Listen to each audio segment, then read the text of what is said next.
Assalamualaikum warahmatullahi wabarakatuh, teman-teman semuanya. Kali ini saya akan menampilkan beberapa desain perencanaan untuk biokonversi BASF mengolah sampah organik melalui metode biokonversi BASF dengan biopon atau rak lantai dikombinasi dengan rak tingkat ya. Bangunan ini kita desain kapasitas 5 ton per hari sampah organik. 5 ton per hari ini jika kita konversi menjadi maggot BASF paling jelek ya, paling jelek misalkan konversinya itu adalah 10%. Ini mampu menghasilkan maggot sebanyak 500 kg. Itu sejelek-jeleknya ini pakan gitu ya, 10%. Sehingga dalam kita merencanakan itu kita gambar secara detail sehingga akan ketahuan build quantity-nya. Kemudian outputnya adalah berupa anggarannya ya. Anggarannya nanti berapa, tapi kita tidak membahas itu, kita hanya overview desain pengolahan sampah organik kapasitas 5 ton per hari dengan biokonversi BASF. Mari kita tonton sebentar ya.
Nah, seperti itu videonya.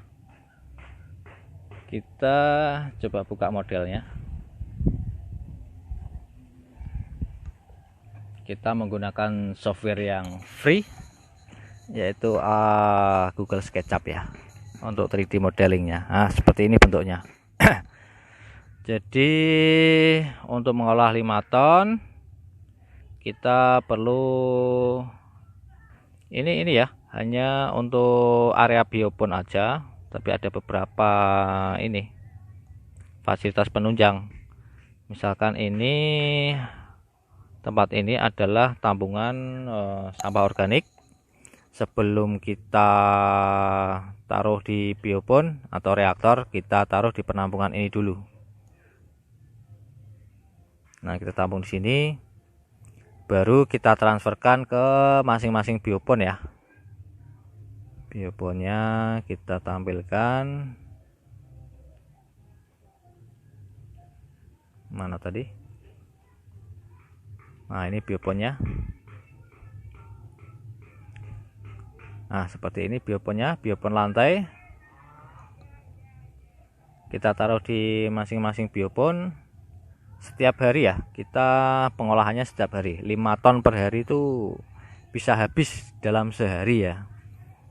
Dengan manajemen tertentu, dengan jumlah maggot sekian, itu akan habis dalam waktu kurang dari 24 jam. Nah, itu yang kita inginkan ya.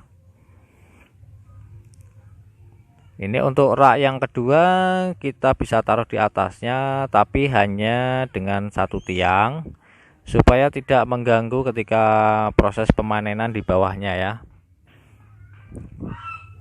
Nah, ketika pemanenan atau proses perawatan maupun aktivitas di biopon tingkatnya, kita tambahkan platform tambahan untuk supaya tidak mengganggu biopon atau reaktor yang di bawahnya.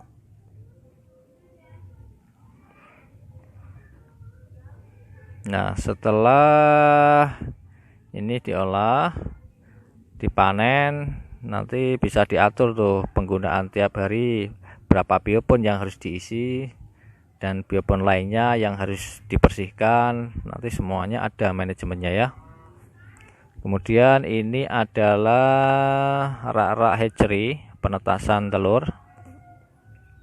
Kita bisa taruh di dekat penampungan organik. Nah, ini hatchery-nya, bisa pakai box kontainer. Berapa tingkat ini ya? Ini 1 2 3 4 5 6 7 tingkat.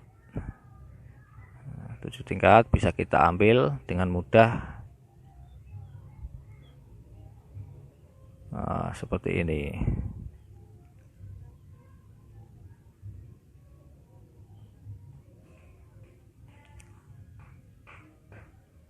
Dan ada juga struktur bangunan, terserah mau pakai struktur kayu, struktur bambu, struktur baja, profil WF ataupun baja ringan ataupun apapun itu, dengan syarat harus dihitung kekuatannya ya setiap struktur ya, dengan ketentuan standar SNI. Untuk bangunan-bangunan seperti ini harus disesuaikan standar SNI. Kemudian ada kantornya juga. Kantornya seperti ini ya bentuknya.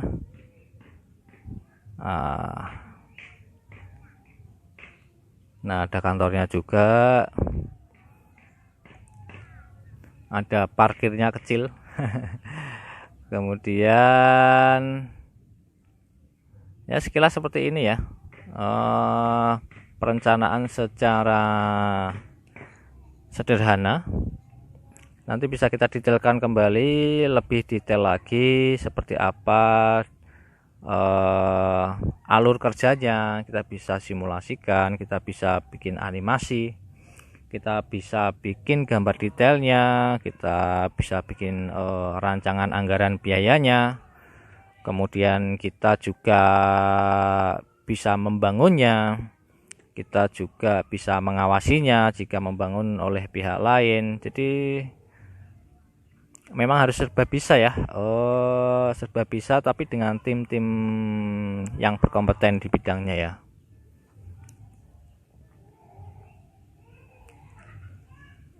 Jadi dalam merencanakan ini kita juga harus memahami nih tentang BSF ya. Jadi seorang desainer maggot itu harus memahami seluk-beluk dari maggot dan seluk-beluk dari semua infrastrukturnya. Sehingga memang tidak sembarangan ya dalam mendesain ini, ada berdasarkan case pengalaman, berdasarkan teori. Nah, teori sendiri didapatkan dari hasil percobaan-percobaan yang kemudian dituangkan di dalam sebuah dokumen ya, menjadi sebuah teori yang nanti bisa diterapkan oleh orang lain sehingga tidak terjadi kegagalan ataupun tidak terjadi kesalahan, minim kesalahan, dan masyarakat bisa langsung menerapkannya dengan mudah ya. Dengan adanya panduan itu dan adanya perencanaan yang baik, maka segala hal itu sudah detail sekali, terencana dengan baik ya, sehingga meminimalisir kesalahan. Oke, kita tonton lagi videonya tadi ya.